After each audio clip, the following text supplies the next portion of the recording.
Recording शुरू होगा। चलेगा, फिर से चलेगा।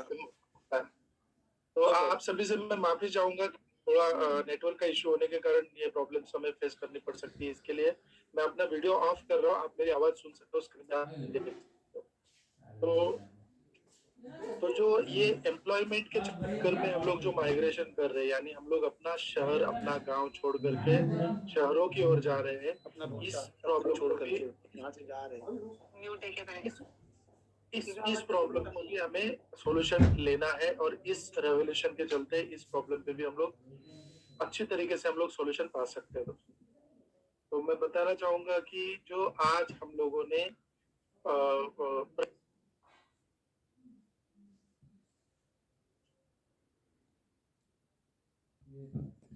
जो बायोडाइवर्सिटी यानी जो निसर्ग है, जो नेचर है, जो पर्यावरण है, पर्यावरण की बहुत बड़े तादाद में हम लोग ने हानि की हुई है। और उस हानि की हुई जो बायोडाइवर्सिटी है उसको हमें फिर से रिसाइकल करके हमें उसे स्टेबल करना है।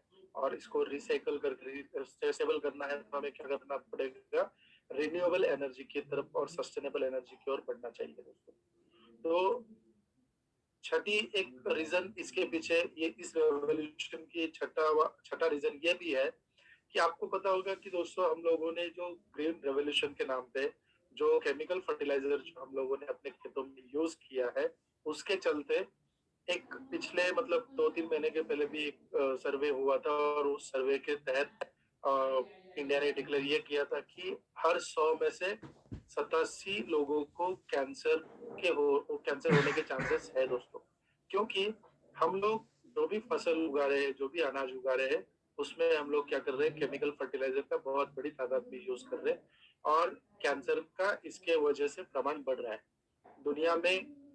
अगर देखा जाए तो सबसे ज्यादा कैंसर के पेशेंट अमेरिका में पाए जाते हैं। और 2 नंबर का कोई देश होगा तो बड़े बड़े दुख के साथ में मुझे बताना पड़ रहा है कि वो भारत का नंबर है, दूसरा स्थान। तो दोस्तों इस केमिकल फर्टिलाइजर को भी हमें क्या करना है कि जड़ से हमें निकाल के फेंक देना है। और इस फ्यूल रेवोल्यूशन के तहत हम लोग बहुत बड़ी आसानी से केमिकल फर्टिलाइजर को भी हम लोग बैन या मतलब बाइकआउट कर सकते हैं। और सबसे बड़ी बात यह है दोस्तों, हम लोग बचपन से सुनते आ रहे पढ़ते आ रहे कि हमारा जो देश है खेती प्रधान देश है, यानी किसान प्रधान देश है। और इस खेती प्रधान देश में आज तक जो हमारा किसान राजा है उसकी प्रगति और उसकी उन्नति आज तक नहीं हो पाई। ये बहुत बड़ी हमारे सामने की समस्या है दोस्तों। तो इस समस्या को भी हम लोग बहुत बड़े मतलब अच्छे तरीके से हम लोग उसके ऊपर हल निकाल सकते हैं इस फ्यूल रेवोल्यूशन के। दोस्तों आपको पता है कि 2016 में जो पेरिस एग्रीमेंट जो हुआ था, उस पेरिस एग्रीमेंट में लगभग 175 देशों ने साइन किया था कि हम लोग अपने देश में मतलब जो पोल्यूशन है उसके ऊपर हम लोग कंट्रोल करेंगे। पर ऐसा हुआ नहीं दोस्तों, क्योंकि अगर पोल्यूशन पे कंट्रोल करना है तो हमें क्या करना पड़ेगा, फ्यूल का जो हम लोग यूज कर रहे हैं उसको हमें उसके ऊपर बहुत बड़ी तादाद में हमें रोक लगानी पड़ेगी। और दूसरी बात मैं बताना चाहूंगा, अगर हमें इस पोल्यूशन के ऊपर या ग्लोबल वार्मिंग के ऊपर अगर हमें कंट्रोल पाना है तो आपको पता होगा कि दोस्तों हमारे जो रोजमर्रा की जिंदगी में जो हम लोग जो बिजली यूज यूज कर रहे हैं, उस बिजली का जो निर्माण होता है वो कोल के चलते होता है। यानी कोल की एनर्जी का यूज करके इस बिजली का निर्माण किया जाता है। दुनिया की लगभग 65% से लेके 70% तक जो भी बिजली निर्माण होती है वो बिजली है कोयले से तैयार होने वाली बिजली। और दोस्तों अगर ये कोयला अगर जलाने के बाद में जो पोल्यूशन और जो भी एयर पोल्यूशन और जो पोल्यूशन हो रहे हैं उसके चलते अगर मान लो कि बिजली अगर हम लोग निर्माण नहीं करेंगे तो हमारे देश को हम लोग आगे नहीं बढ़ा सकते हैं। क्योंकि हमारे देश को अगर आगे बढ़ानी है, जीडीपी अगर उस जीडीपी में अगर ग्रोथ लाना है तो हमारे देश में जो भी इंडस्ट्रीज है उसको हमें बढ़ावा देना पड़ेगा। तो पेरिस एग्रीमेंट के तहत जो एग्रीमेंट में जिन जिन देशों ने साइन किए थे उसको हम लोग उस मतलब बात को हम लोग फुलफिल नहीं कर पाए या कोई भी देश नहीं फुलफिल कर पाया। उसी के चलते 2018 में गवर्नमेंट ऑफ इंडिया ने सतत करके एक योजना लॉन्च की थी। और उस सतत योजना का उद्देश्य यही था कि हमारे देश में रिन्यूएबल और सस्टेनेबल एनर्जी का निर्माण हम लोग बहुत बड़ी तादाद में करें और ग्रीन एनर्जी का हम लोग निर्माण करें, क्योंकि अगर हम लोग ऐसा करते हैं तो इस ग्लोबल वार्मिंग पे हम लोग कहीं ना कहीं हम लोग उसको रोक लगाने के लिए हम लोग सक्षम हो सकते हैं। तो इसी योजना के चलते दोस्तों सारे प्रोजेक्ट भी मतलब गवर्नमेंट ऑफ इंडिया भी उसी पे लगी पड़ी है और दुनिया के सारे देश अभी ग्लोबल वार्मिंग के ऊपर बात कर रहे हैं। तो आपको पता होगा दोस्तों, एमसीएल का विजन और मिशन वही है कि हमें फ्यूल रेवोल्यूशन लाना है और फ्यूल रेवोल्यूशन लाते समय हमें क्या करना है कि ईस्ट इंडिया टूल जो है, यानी आपको पता होगा दोस्तों, हम लोग लगभग 350-400 साल हम लोग परतंत्र में थे, यानी ब्रिटिश लोग हमारे ऊपर राज कर रहे थे, हम लोग गुलामी पे थे। और जब हम लोग स्वतंत्र हुए, स्वतंत्र होने के बाद में भी हम लोग इनविजिबल नजर नहीं आ रहा है, पर हमारे देश में आज भी देखा जाए तो ईस्ट इंडिया कंपनी जो है, जो थी, तो वर्जन 2 चल ही रहा है, क्योंकि स्क्रीन के ऊपर जो कंपनीज के लोगो आप देख रहे हो, ये सारी कंपनियां इंडिया में है दोस्तों, और इन सारी कंपनी के प्रोडक्ट को यूज किए बिना हम लोग जी ही नहीं सकते हैं, क्योंकि यही सारी कंपनियां हैं जो हमें सारा जो भी हम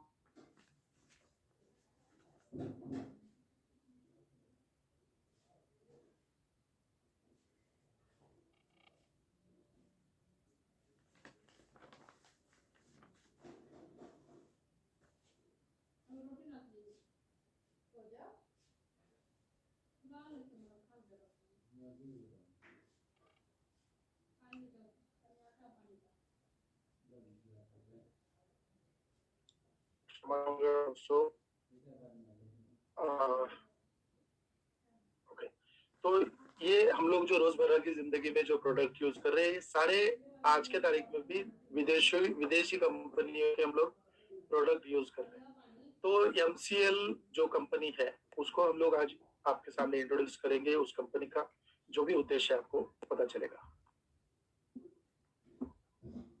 दोस्तों, आज आपके सामने डॉक्टर श्याम शिवाजी घोलप सर इस दुनिया के सामने एक संजीवनी लेकर आए हैं। जो ग्लोबल वार्मिंग का जो इश्यू चल रहा है, पोल्यूशन का जो इश्यू चल रहा है, उसके लिए एमसीएल पिछले लगभग मतलब 21 सालों से इस सेक्टर में काम कर रही है। इस सेक्टर में इन्होंने बहुत बड़े महारत हासिल की हुई है इनके पास, यानी एमसीएल के पास आज के डेट में 4th जनरेशन का जो भी टेक्नोलॉजी है, उसके चलते एमसीएल क्या करेगी, फ्यूल रेवोल्यूशन लाना चाहती है। डॉक्टर श्याम शिवाजी घोलप सर के बारे में आपको बताना चाहूंगा। डॉक्टर श्याम शिवाजी घोलप सर जो है, ये कुछ मतलब कभी doctor APJ Abdul Kalam sir के शिष्य रह चुके हैं, और आदरणीय डॉक्टर श्याम शिवाजी घोलप सर आज के तारीख में मुंबई में एज ए डेप्यूटी कलेक्टर करके पोस्टेड है। और इनका विजन है कि हमें भारत को, अपने देश को एक आर्थिक महासत्ता देश भी बनाना चाहते हैं। और दूसरी बात यह है कि हमारे देश को 2030 तक फ्यूल सेक्टर में, यानी ईंधन के क्षेत्र में आत्मनिर्भर बनाना चाहते हैं। दोस्तों, डॉक्टर श्याम शिवाजी घोलप बेसिकली देखा जाए तो मुंबई से इन्होंने केईएम हॉस्पिटल से एमबीबीएस की डिग्री हासिल की। उसके बाद में इनका एज ए डेप्यूटी कलेक्टर करके सिलेक्शन हुआ और ये मुंबई में पोस्टेड है। और इन्हीं की विचारधारा से, यानी doctor APJ Abdul Kalam sir से प्रेरित होकर इनकी विचारधारा से एमसीएल का जो मूवमेंट है वो चल रहा है दोस्तों। और एमसीएल का जो मूवमेंट है वो है कि हमारी जो धरती माता है, हमारी धरती माता को हमें बचाना है, क्योंकि ये पृथ्वी एक ही है दोस्तों, दूसरी पृथ्वी हमारे सामने नहीं है। हमारे पास में दूसरा प्लेनेट बी और प्लान बी नहीं है हमारे पास में, क्योंकि हम जो मानव जाति है, हम लोग पृथ्वी पर ही सरवाइव कर सकते हैं। और पृथ्वी माता जो है, हमें हम हमारी जो संस्कृति है, हमारी संस्कृति में हम लोग इस पृथ्वी को हम लोग माता कह के हम लोग संबोधित करते हैं। और इस पृथ्वी माता को अगर हमें बचाना है तो हमें क्या करना पड़ेगा, ये जो जानलेवा जो जीवाश्म ईंधन का हम लोग जो यूज कर रहे हैं, इसको 100% हमें रिप्लेस करना पड़ेगा क्लीन बायोफ्यूल के साथ में। तो दोस्तों, एमसीएल का जो मूवमेंट है, इसके लिए एमसीएल क्या फॉलो करती है, आपको पता होगा दोस्तों कि जो नेचुरल क्रूड ऑयल्स और जो गैसेस हम लोग जो आज के तारीख में यूज कर रहे हैं, इसको धरती माता के यानी पृथ्वी के भूगर्भ में इसे बनने के लिए कई मिलियन साल, कई सैकड़ों लाखों साल लग जाते हैं इस नेचुरल क्रूड ऑयल और गैस को बनने के लिए। और ये सारा कहाँ से बनता है कि ये जो धरती के अंदर जो बायोमास है उसी से, और जो धरती के अंदर जो हाई प्रेशर जो बनता है और जो टेम्परेचर बनता है उसी से ही ये क्रूड ऑयल और गैस बनते हैं। तो दोस्तों हम लोग क्या करेंगे, जो भी बायोमास है हम लोग इसको क्या करेंगे, हम लोग इसको रिन्यूएबल क्रूड ऑयल और गैस हम लोग प्रोडक्शन करेंगे एमसीएल के साथ में मिलकर। और एमसीएल का उद्देश्य यही है कि हमारे देश में जो भी तहसील है, यानी हमारे देश में लगभग 5,700 तहसील है, उसमें से 5,500 तहसील जो है वो रूरल एरियाज में आते हैं और 200 तहसील जो है अर्बन एरियाज में आते हैं। और हमारे हर तहसील में या ब्लॉक्स में हमें एक फैक्ट्री का निर्माण करना है शुरुआत के दौर में।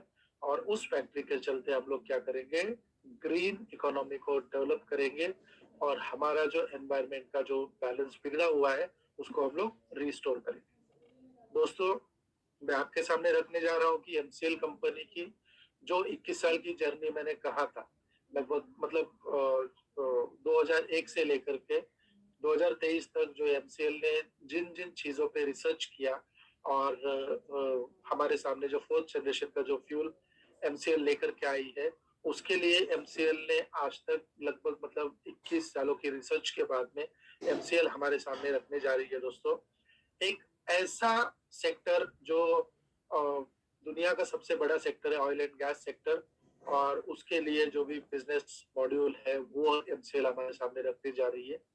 जो रॉ मटेरियल कहाँ पे डेवलप होगा, प्रोडक्ट कैसे बनेगा, बिजनेस मॉडल कैसे होगा, मैन्युफैक्चरिंग टेक्नोलॉजी क्या होगा बेसिक, और जो हम लोग जो जिन जिन सेक्टर में काम करेंगे उसकी टेक्नोलॉजी क्या होगी, मार्केटिंग किस हिसाब से होगा, रेवेन्यू मॉडल कैसे होगा, और प्रोजेक्ट कैसे लगेगी, कहाँ लगेंगे, इसी के बारे में हमारे सामने कंपनी ने बहुत बड़ी अपॉर्चुनिटी भी रखी है और बहुत अच्छा मॉड्यूल कंपनी आपके सामने प्रेजेंट करने जा रही है। और एमसीएल कंपनी के जो की पर्सन है आपको स्क्रीन पे दिख रहे हैं, Shrimati Meera Shivaji Golap madam. Meera Shivaji Golap ma'am doctor Shyam Shivaji Golap sir की माता जी है और इनके नाम पे ही कंपनी का नाम रखा गया है मीरा क्लीन फ्यूल्स लिमिटेड। और इसी कंपनी के जो डायरेक्टर है doctor लवेश Yadav sir, लवेश Yadav sir भी केएम हॉस्पिटल से एमबीबीएस डॉक्टर है और इन्होंने मेडिकल इमरजेंसी में फेलोशिप ली हुई है और ये भी कंपनी के एक डायरेक्टर है। उसी के बाद में एग्जीक्यूटिव डायरेक्टर के तौर पे मैं आपको बताना चाहूंगा प्राची डोले मैम हमारे साथ में काम कर रही है और इन्होंने बिट्स पिलानी कॉलेज से केमिकल इंजीनियरिंग में गोल्ड मेडल हासिल किया हुआ है और पूरे प्रोजेक्ट का एग्जीक्यूशन का काम जो भी है प्राची डोले मैम की जिम्मेदारी है और वही इसको देखती है। दोस्तों प्रोजेक्ट का ऑब्जेक्टिव जो भी है, इस प्रोजेक्ट का ऑब्जेक्टिव है जो भी हमारे आजू बाजू में जो वेस्ट है उस वेस्ट को एलिमिनेट करना। दोस्तों आपको पता होगा कि हमारे आजू बाजू में बहुत सारे वेस्ट के प्रकार है और वेस्ट हमारे साथ आजू बाजू में बहुत है।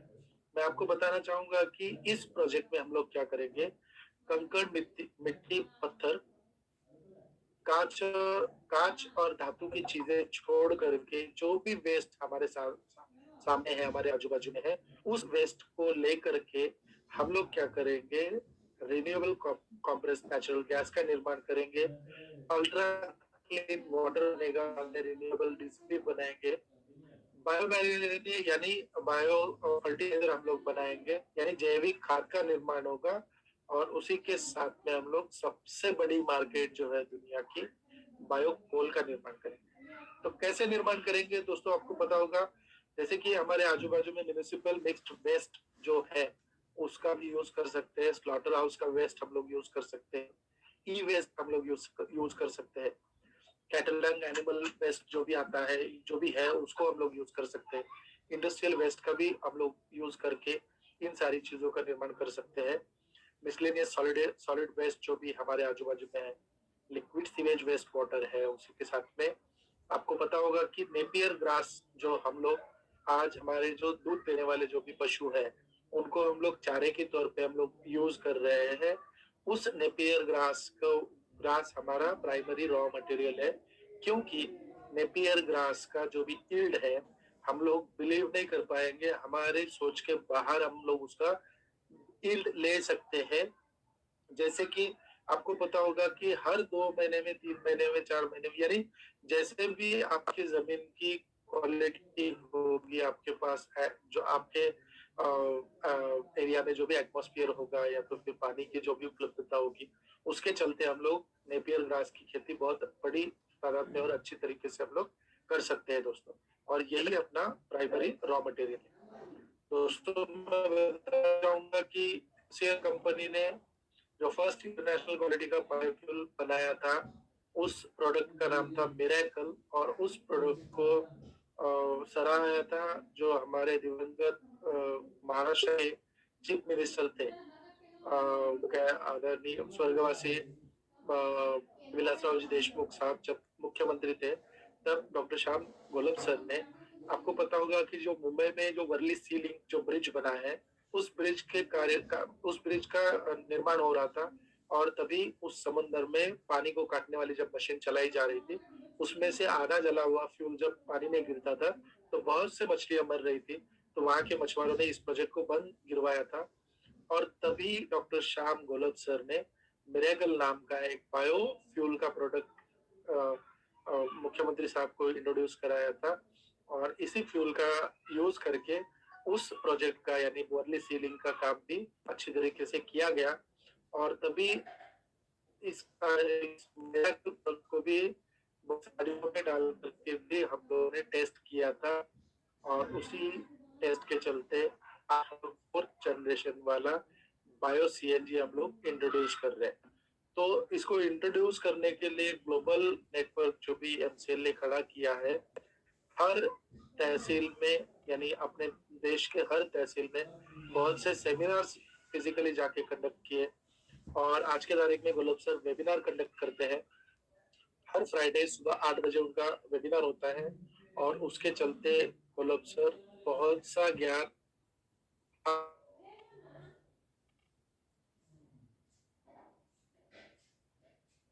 एजुकेट करने के लिए ये सारा ज्ञान फ्राइडे को गोलब सर दिया करते हैं। दोस्तों आपको मैं बताना चाहूंगा, दिल्ली का जो सेक्रेटरीट ऑफिस है वहां पे फर्स्ट वेस्ट से बायोफ्यूल बनने वाला जो प्लांट वहां पे भी लगाया गया था, वो एमसीएल ने ही लगाया था।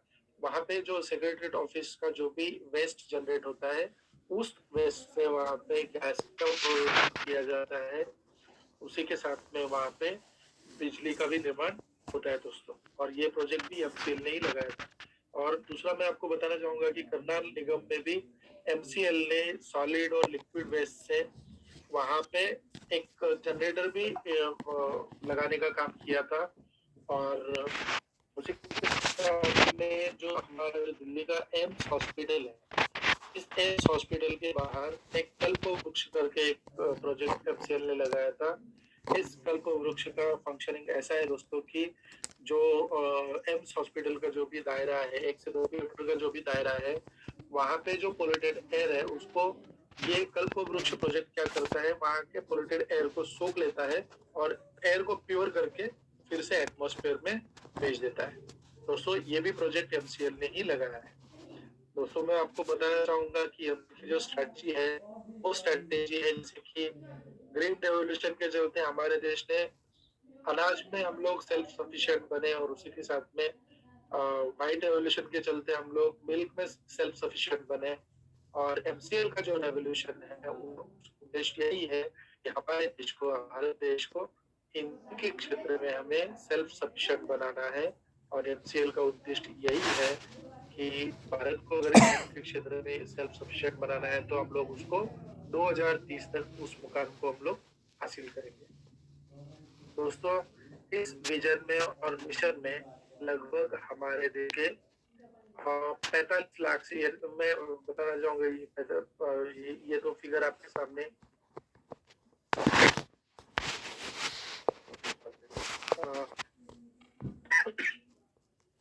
हमारे हमारे सामने ये जो फिगर दिख रहे हैं ये थोड़े पुराने हैं, इसको अपडेट करना है, सॉरी क्षमा चाहूंगा।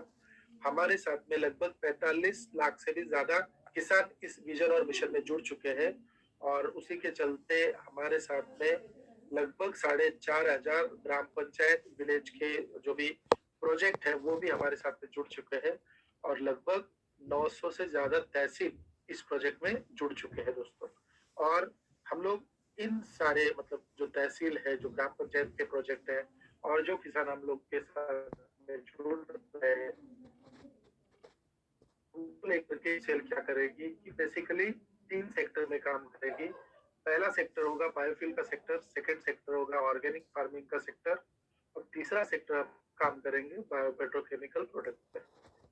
तो विस्तार से मैं बताना चाहूंगा, जो बायोफ्यूल सेक्टर जो है हम लोग इसमें क्या करेंगे, बायो सीएनजी का निर्माण करेंगे।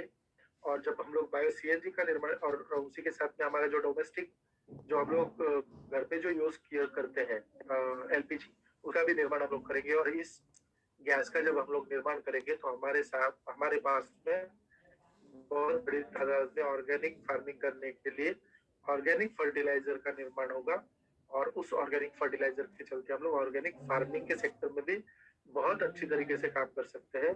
और उसी के साथ में जो जो प्लास्टिक का जानलेवा बन रहा है उस प्लास्टिक को और जो भी पेट्रोकेमिकल प्रोडक्ट हम लोग जो कर रहे हैं पेट्रोकेमिकल प्रोडक्ट को हमें क्या करना है, बायो पेट्रोकेमिकल प्रोडक्ट से हमें रिप्लेस करना है। तो इन सेक्टर में बेसिकली कंपनी काम करेगी और इसका निर्माण करने के लिए सेल ने आप 2 प्रोजेक्ट रखे हैं। एक है अर्बन प्रोजेक्ट। अर्बन प्रोजेक्ट में क्या होता है कि शहरी जो भाग यानी शहरी क्षेत्र जो है उस शहरी क्षेत्रों में जो भी वेस्ट जनरेट होता है, जैसे कि म्यूनिसिपल वेस्ट होता है और उसी के बाद में जो भी लिक्विड सीवेज वाटर वगैरह जो वेस्ट होता है उसके चलते वहाँ पे एक अर्बन एरियाज में प्रोजेक्ट और वहाँ पे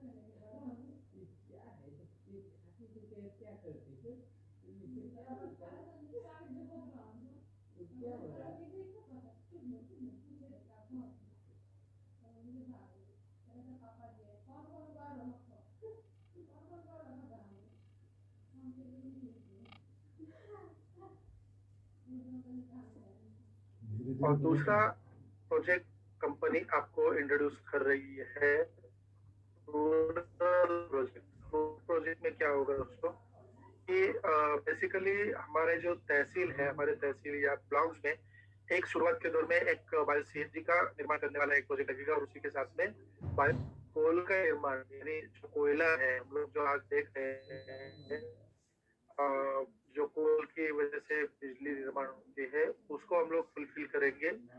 जो बायो कोल है उसके उसके बायोकोल का निर्माण करके हम लोग बिजली निर्माण करने वाले जो भी कंपनीज या भी एनटीपीसी वगैरह है या पावर प्लांट्स है उन लोगों को हम लोग बहुत बड़ी तादाद में बायोकोल भी हम लोग सप्लाई कर सकते हैं। तो दोस्तों जो तहसील का जो प्रोजेक्ट है या ब्लॉक का जो भी प्रोजेक्ट है वो प्रोजेक्ट अगर हमें बुक करना है तो उसके लिए बेसिकली लैंड की रिक्वायरमेंट है। लैंड हमारे पास होनी चाहिए कम से कम 10 एकड़ से लेके 50 एकड़। 50 एकड़ तो ये बहुत मतलब आगे आगे फ्यूचर की बात है, क्योंकि जब शुरुआत के दौर में हमारे साथ हम लोग प्रोजेक्ट लगाएंगे वहां में हमें 10 कम से कम 8 से 10 एकड़ की लैंड होनी जरूरी है। और उस जमीन पे क्या करेगी एफसीएल 50 करोड़ के 50 करोड़ निवेश करके वहां पे एक बायोमास से रिन्यूएबल फ्यूल बनाने वाली 10 टन पर डे की जो आउटपुट वाली कंपनी वहां पे निर्माण कर फ्यूल बनाने के लिए हमें पर डे हमें मिनिमम 100 बायोमास का निर्माण करना होगा दोस्तों। तो और इस प्रोजेक्ट में एमसीएल का कॉम्प्रेस नेचुरल गैस बनेगा और एमसीएल ऑर्गेनिक फर्टिलाइजर बनेगा। चाहूंगा हमारे ग्राम पंचायत जो भी प्रोजेक्ट होंगे यानी उस शहर के अंडर में जितने ग्राम पंचायत होंगे या विलेजेस होंगे, वहां पे कंपनी क्या कर रही है, 25 लाख का निवेश करके वहां पे एक बंदे का चयन करने जा रही है भविष्य में। और उस बंदे का रोल यही होगा कि जो भी उस विलेज का रॉ मटेरियल है, यानी कि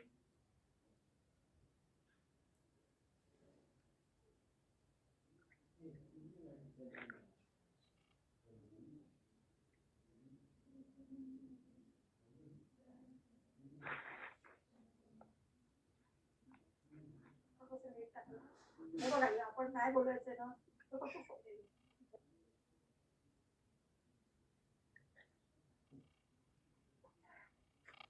सॉरी, क्षमा चाहूंगा क्योंकि आज थोड़ा नेटवर्क का बहुत ही प्रॉब्लम आ रहा है। बेसिकली ऐसा नहीं आता है प्रॉब्लम। तो दोस्तों, एमसीएल क्या कर रही है, 25 लाख का निवेश कर करके उस ग्राम पंचायत विलेज में एक एमवीपी यानी टेक्निकल लैंग्वेज में एमसीएल के भाषा में अगर बात करेंगे तो एमसीएल विलेज प्रोजेक्ट लगाने जा रही है। और उस प्रोजेक्ट का मुख्य उद्देश्य यही होगा कि वो जो एज ए एमवीपी करके उस विलेज में काम करेगा, वो क्या करेगा, किसान के साथ में मिल करके जो भी एग्रीकल्चरल वेस्ट होगा उस एग्रीकल्चरल वेस्ट का कलेक्शन करेगा और उसी के साथ में नेपियर ग्रास का फार्मिंग उस किसान से करवाएगा। और रॉ मटेरियल का सप्लाई हमारे तहसील में, हमारे ब्लॉक में जो भी बायो सीएनजी की फैक्ट्री लगेगी या बायो कोल की फैक्ट्री जो लगेगी, वहां पे रॉ मटेरियल सप्लाई का काम उसकी जिम्मेदारी होगी। दोस्तों, उस बंदे का अगर चयन करना है तो बेसिकली उसके पास में 2.5 एकड़ जमीन होनी जरूरी है। और जो भी जमीन लगने वाली है इस प्रोजेक्ट में, एमसीएल के प्रोजेक्ट में जो भी जमीन लगेगी, वो जमीन अगर अपनी खुद की है तो वेल एंड गुड, अगर नहीं है तो हम लोग उसको रेंटल बेसिस पे भी ले सकते हैं। दोस्तों, ग्राम पंचायत विलेज अगर कोई बंदा अगर बुक करना चाहता है तो उसके लिए उसे कुछ निवेश करना होगा, और वो निवेश करने की जो भी राशि है वो है 1.5 लाख रुपया।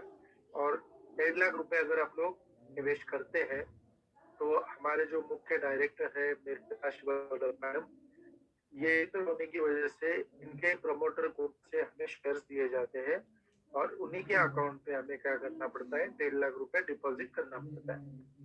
और शेयर्स मिलते हैं, वो एक शेयर की वैल्यू आज के तारीख में 50 रुपए प्रति शेयर के हिसाब से 1.5 लाख रुपए की राशि के आपको शेयर्स दिए जाते हैं। 2.5 एकड़ की जो जमीन रहेगी, आधे एकड़ में कंपनी क्या करेगी, 25 लाख रुपए जो भी इंफ्रास्ट्रक्चर खड़ा करने के लिए या फिर उस प्रोजेक्ट को लगने वाले जो भी इसेंशियल जो भी चीजें होंगी उस चीजों को उपलब्ध कराएगी 25 लाख रुपए में। और वहाँ इंफ्रास्ट्रक्चर खड़ा करेगी आधा एकड़ में, और 2 एकड़ में वहाँ पे बायोमास की फार्मिंग हम लोग करेंगे और वो डेमो फार्मिंग होगी। वहीं से किसानों को हम लोग एजुकेट करेंगे कि ऑर्गेनिक फार्मिंग किस तरीके से की जाती है और बायोफ्यूल बायोमास की फार्मिंग किस तरीके से की जाती है। और अदर एक्टिविटीज में भी हम लोग जैसे कि एनिमल हस्बेंड्री कर सकते हैं, ऑर्गेनिक फार्मिंग कर सकते हैं, बी फार्मिंग कर सकते हैं। इन सारी एक्टिविटीज में भी वो जो एमवीपी होगा उसका रोल बहुत महत्वपूर्ण होगा।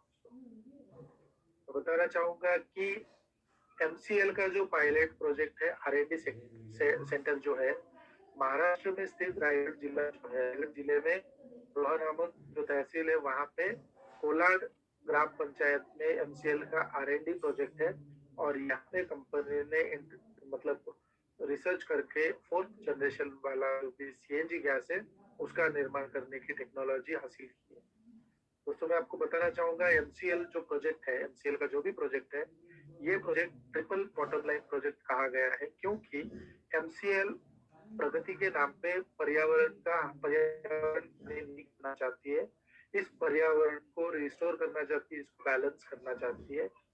और कंपनी का मुख्य उद्देश्य यही है कि अगर हमें इस सेक्टर में काम करना है तो हमें पर्यावरण की रक्षा करनी होगी। और हमारे देश में रहने वाले हर एक स्तर में रहने वाला खेडूत हो चाहे किसान हो, उसकी आर्थिक उन्नति होनी चाहिए, ये सोच रख करके। और दूसरी बात, हमारे देश को आर्थिक महासत्ता देश बनाने के लिए कंपनी अग्रसर है और उसकी दिशा में काम कर रही है। दोस्तों, मैं बताना चाहूंगा कि अपना जो तहसील या ब्लॉक का जो भी प्रोजेक्ट है उसका ओवरव्यू ऐसा होगा कि हम लोग क्या करेंगे,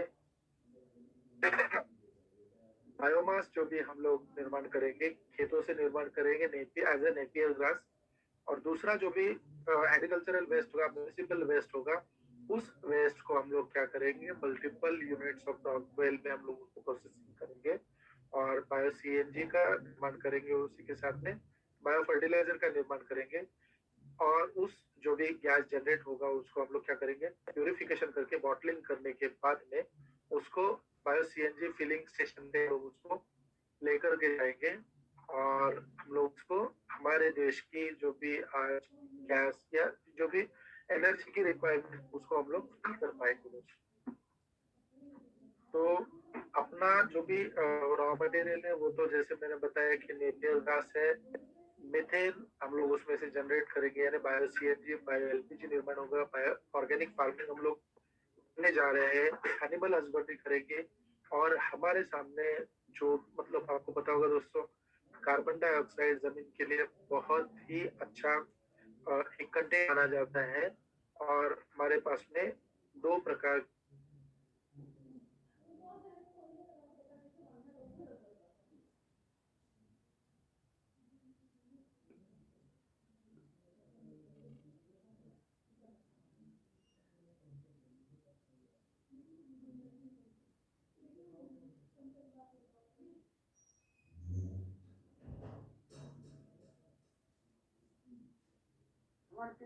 गाडीवर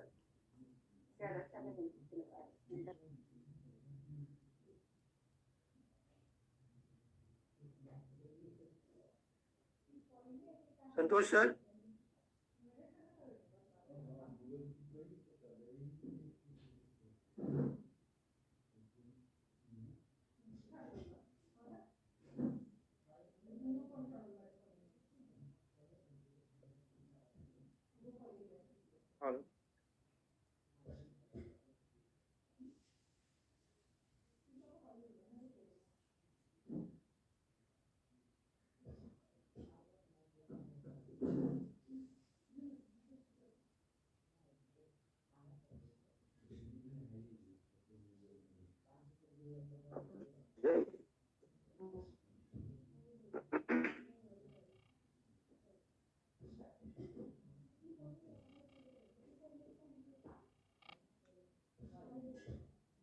दोस्तों नेटवर्क का बहुत ही प्रॉब्लम आ रहा है, तो मैंने अभी विनती की है हमारे जो उदय सर है उनको, वो स्क्रीन शेयर करेंगे और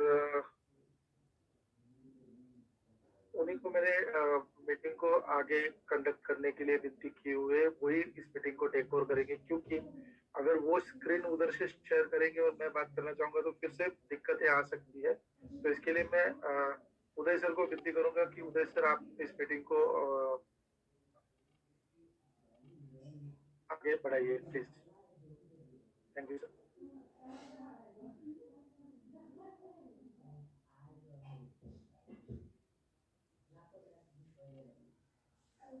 सर 27।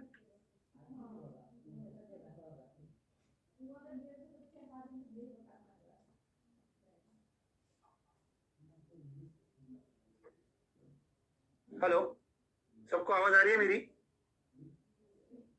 यस सर आ रही है, आ रही है सर।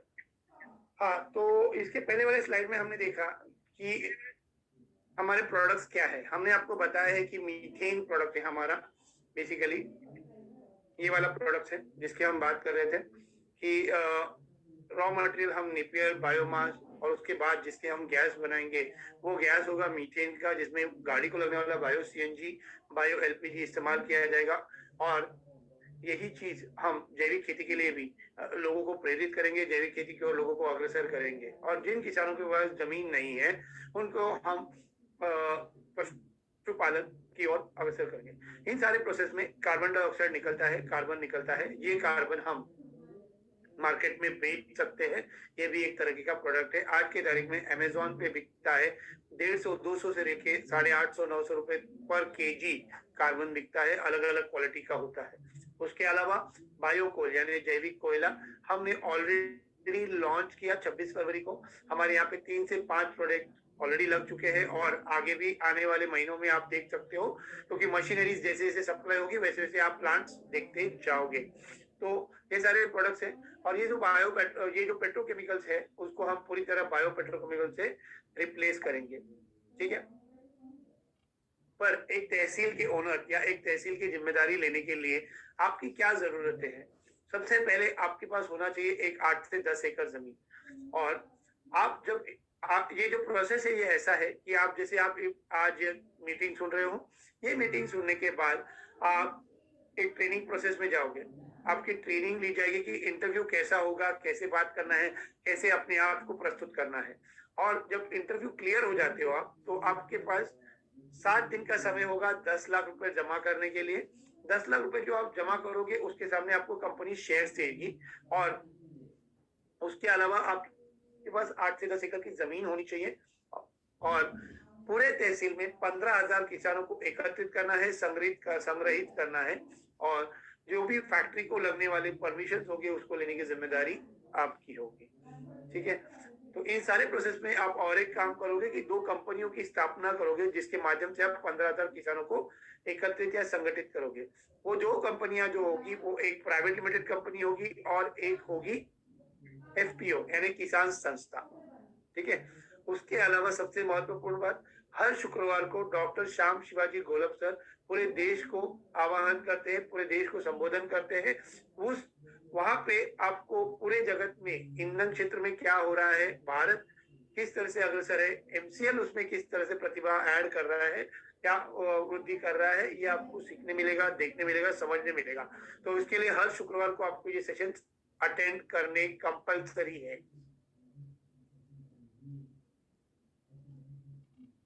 अब अगर मुझे 10 टन का ईंधन बनाना है पर डे के लिए, तो जिसके लिए मुझे रॉ मटेरियल 150 से 200 टन लगता है ज्यादा से ज्यादा, यानी मैक्सिमम।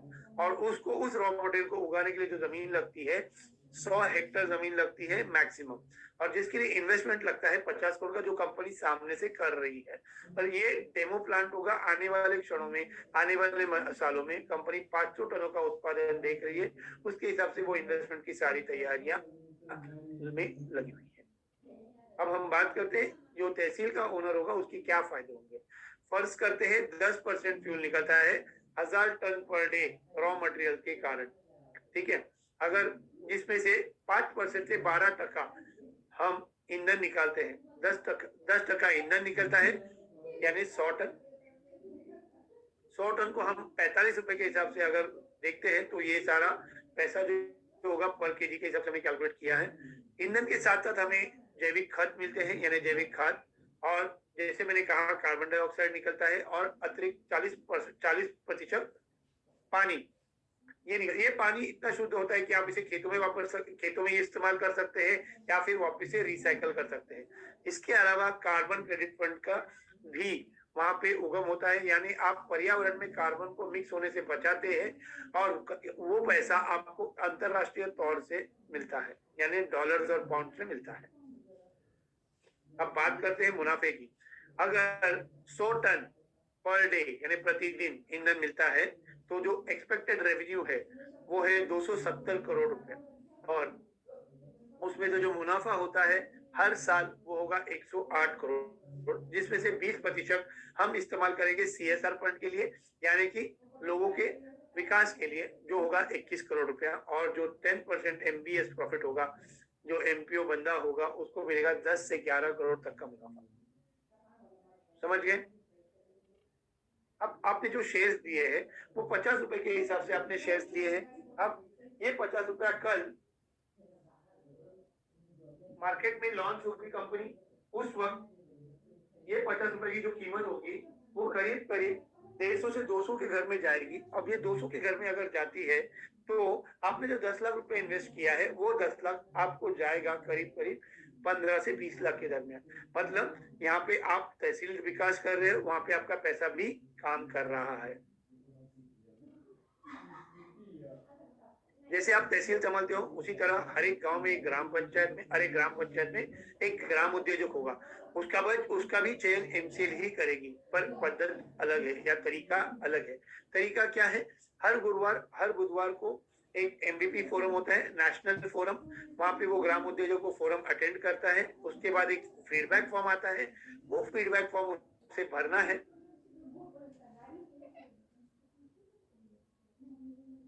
फीडबैक फॉर्म उसे भरना है और फीडबैक फॉर्म भरने के बाद एक अप्रूवल की लिस्ट आती है। अगर वो अप्रूवल की लिस्ट आती है जिसमें उसका नाम होता है तो उसने 7 दिन के अंदर 1.5 लाख रुपए भरना है।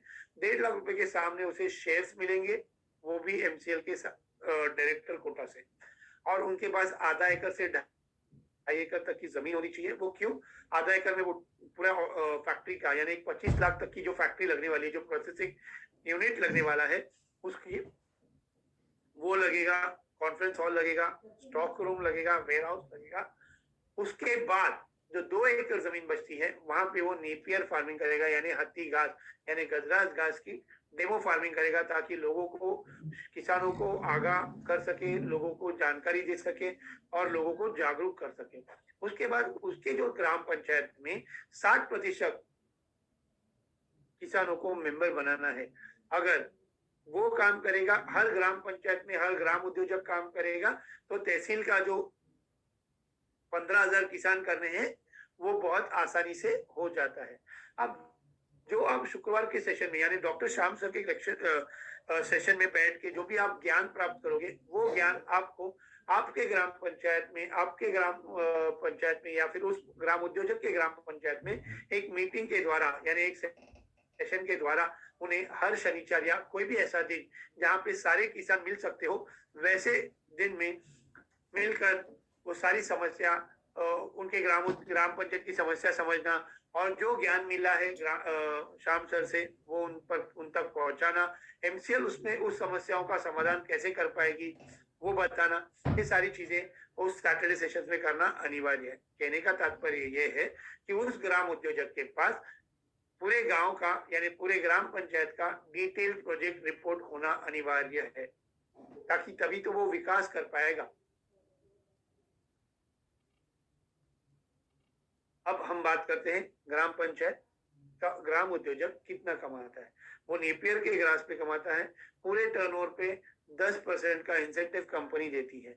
उसके अलावा जो भी वो जैविक खेती करता है उसके ऊपर भी उसे पैसा मिलता है, और जो CNG LPG बेचेगा वो उसके ऊपर भी उसे पैसा मिलेगा। तो इस तरह से पूरी तरह से 10 से 12 लाख रुपया कम से कम ग्राम उद्योजक कमाएगा, मिनिमम, कम से कम। अब बात करते हैं आगे, यानी किसानों। हम आज तक किसानों को ये कहते आए कि आप खेती कीजिए, बस तरीका बदलिए। तरीका बदलने के लिए उन्हें एक आर्थिक मदद की जरूरत होगी, तो वो आर्थिक मदद कंपनी करने को तत्पर है। क्या मदद कर रही है कंपनी? कंपनी उन्हें नेपियर ग्रास के बीज देगी शुरुआत के 1 से 2 सालों में, जिसके जब वो फसल तैयार होती है 3 महीने में, उसकी कटाई भी कंपनी ही करेगी। उसका लॉजिस्टिक मतलब उसको उस जगह से मतलब उस किसान के खेत से लेकर जाके तहसील की कंपनी तक पहुंचाने की जिम्मेदारी भी कंपनी की ही होगी। ये सारी सुविधाएं हम किसान को दे रहे हैं केवल मात्र 110 रुपए में, यानी 10 रुपए का वो एक शेयर खरीदेगा हमसे, हमारा भागीदार होगा और हमारी प्रगति का हिस्सेदार होगा।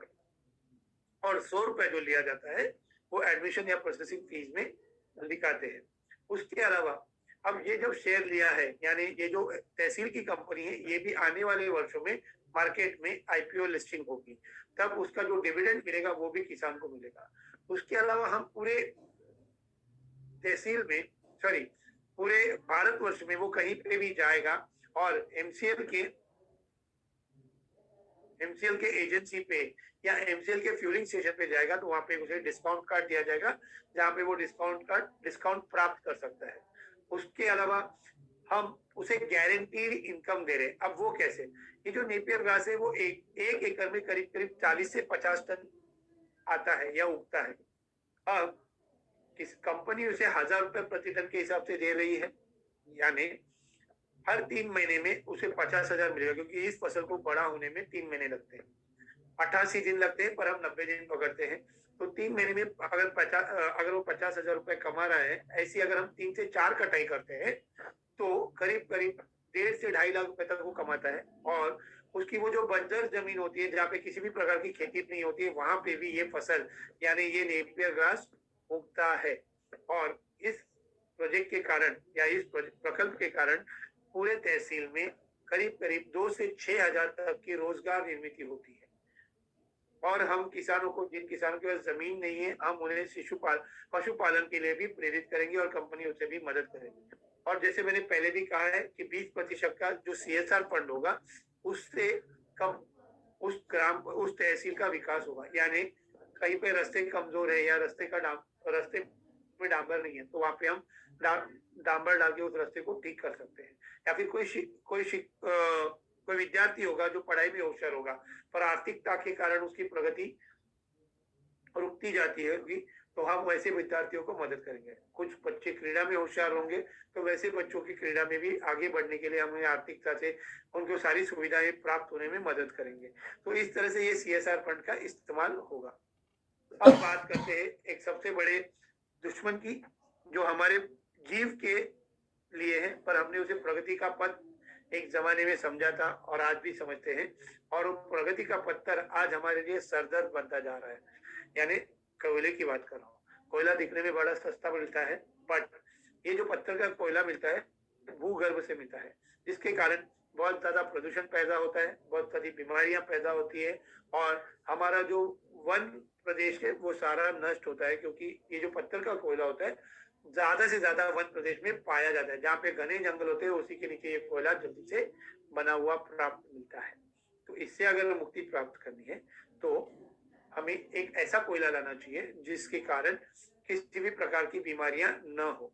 अब वो कोयला हमने बनाना शुरुआत किया है, पर हम चाहते हैं कि हर तहसील में वो लगे। तो उसके लिए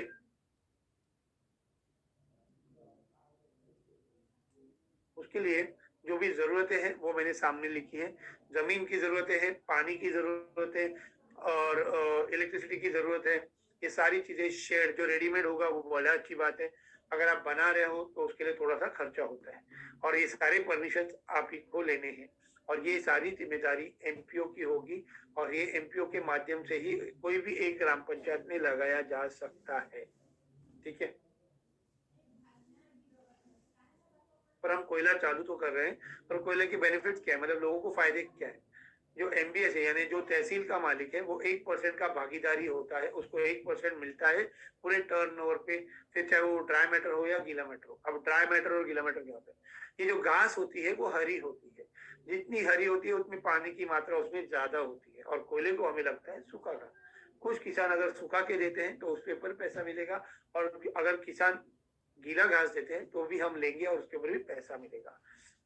और जो ग्राम उद्योजक होगा उसके अलावा ग्राम उद्योजक भी 10% का भागीदार, 10% यानी 10% का उसे भी टर्नओवर मिलेगा गीले और सूखे रॉ मटेरियल पे। क्योंकि हमारा जो रॉ मटेरियल है वो किसान से आ रहा है, किसान को हम देंगे 1000 रुपये प्रति टन और अगर सूखा होगा तो 3000 प्रति टन। किसी भी तरह से किसान को नुकसान नहीं है। और ये सारी प्रक्रिया से हम सबसे महत्वपूर्ण भाग करेंगे कि हम होने वाली बीमारियां, होने वाला प्रदूषण और जमीन हमारे जो भूगर्भ है उसे खोदने से रोकेंगे। यानी ये ड्रॉप इन फ्यूल है, हम इसे अपने पत्थर का जो कोयला आज हम इस्तेमाल कर रहे हैं उसको पूरी तरह से रिप्लेस कर सकते हैं, बदल सकते हैं। अब आप पूछोगे कि कोयला बेचेंगे कहाँ। आज की तारीख में 10 लाख टन पूरे विश्व में उसकी जरूरत है। हमारा जो एक यूनिट यानी हमारे जो एक फैक्ट्री बनेगी वो 30 टन प्रतिदिन देगी और वैसे हम 7 से 8 फैक्ट्रियां प्रति तालुका यानी हर तहसील में, हर ब्लॉक में लगाने की सोच रहे हैं, जिसके कारण जिसके माध्यम से हम जो जरूरत है उसकी से 5% हम उसे पूरा कर सकते हैं। और जो आज की तारीख में जो इंडस्ट्रीज की डिमांड है वो 7000 से 8000 टन प्रतिदिन की है। तो इस तरह से पूरी इंडस्ट्रीज में या सारे उद्योग क्षेत्र में ये कोयला व्यापित है। और इस तरह से अगर ये पत्थर का कोयला हम जैविक कोयले से रिप्लेस करते हैं तो हमारी प्राणी मात्रा यानी हमारे सिर्फ इंसान को नहीं पर आने वाले पशु पक्षी जितने भी हैं उन सबको फायदा पहुंचता है। और ये सब हम इसलिए कर पाते हैं क्योंकि सबसे ज्यादा जो कृषि क्षेत्र है वो हमारे पास यानी हमारे देश के पास है और उस पे हमने टेक्नोलॉजी को मिलाया है, जिसके कारण हम आने वाले भविष्य में एक ऐसी देश बनेंगे, एक ऐसा देश बनेंगे जो ईंधन के दर यानी ईंधन के रेट विश्व में क्या हो ये निर्धारित करेंगे। तो इस तरह से हम एक सुजलाम सुफलाम भारत को निर्माण कर सकते हैं। उसके लिए हमें चाहिए आपका साथ, आपकी इच्छा, आपकी मंशा और एक ऐसी मंशा जो आप पूरे ब्लॉक, पूरे तहसील को लेकर डेवलप करना चाहते हो, ऐसी मंशा चाहिए। तो क्या आप अगर आप अपना मन बना लेते हैं या मन बनते वक्त कोई प्रश्न आते हैं तो प्रश्न के लिए आप मुझे पूछ सकते हैं इस सत्र में। अगर आप इस सत्र में नहीं पूछ पाए तो अलग से फोन करके भी पूछ सकते हैं। मेरा नंबर जो है, ये 3 नंबरों में जो बीच वाला नंबर है 8369633521 ये नंबर है। इस नंबर पे आप फोन करके मुझे पूछ सकते हैं। मेरा नाम उदय शेट्टी है। उसके अलावा आप अगर YouTube पे वीडियो देखना चाहते हो तो आप MCL मानी टीम अगर YouTube में डालते हो तो वहां पे हमने जैविक कोयला, जैविक ईंधन, ये सारी चीजों पे हमने अलग अलग तरीके से वीडियोस डाली है ताकि समझने में आसानी हो। और आप हमें लिख भी सकते हैं mcl.mane21@gmail.com। ठीक है, तो हम प्रश्न उत्तर का सत्र चालू करते हैं और मैं ये स्लाइड शेयरिंग बंद करता हूं अगर आपकी अनुमति हो तो। क्या मैं स्लाइड शेयरिंग बंद कर सकता हूं?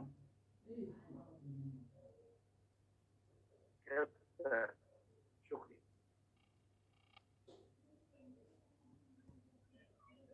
अगर किसी को कोई सवाल हो तो आप पूछ सकते हैं। हमारे पास ऑलरेडी इस meeting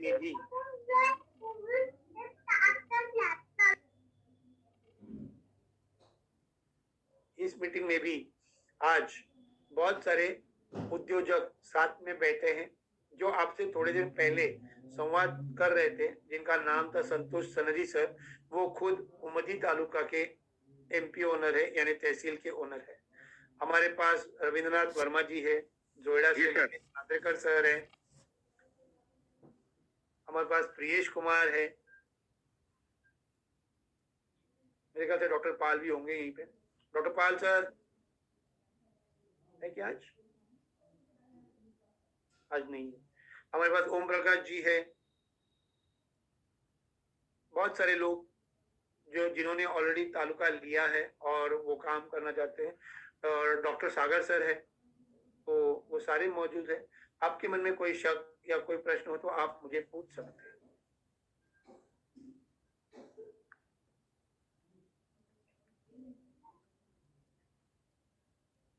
Vivo 1908। Hello sir. Sir बोलिए। सर मेरा नाम प्रणव कुमार है। हाँ जी। प्रिय सर के माध्यम से हम इस मीटिंग अटेंड कर पाए हैं। बढ़िया सर, बोलिए। सर हमारा सर एक छोटा सा क्वेश्चन है। इसमें क्या नेपियर ग्रास जो रॉ मटेरियल है हमारा, ये ओनली नेपियर ग्रास से भी ये प्रोजेक्ट संभव है या फिर इसमें और कोई फार्मर वेस्ट वगैरह मिलाना कंपलसरी है? कंपलसरी तो नहीं है। हम एकमात्र कंपनी है जो नेपियर ग्रास से ही जैविक ईंधन और जैविक कोयला बनाते हैं। अच्छा, फार्मर वेस्ट या कोई भी वेस्ट आने वाले भविष्य में देखिए, हमें क्वालिटी मेंटेन करनी है। हम जो कोयला दे रहे हैं वो कोयला अगर उसी क्वालिटी का हमें मिल रहा है बाकी वेस्ट बायोमास यूज करके, तो हम उसके ऊपर अभी रिसर्च कर रहे हैं। बट हम एकमात्र ऐसी कंपनी है जो सिर्फ और सिर्फ पूरी तरह से जैविक कोयला या जैविक ईंधन बना रहे हैं आज की तारीख। ठीक है sir, thank you. No problem. और किसी को कोई सवाल?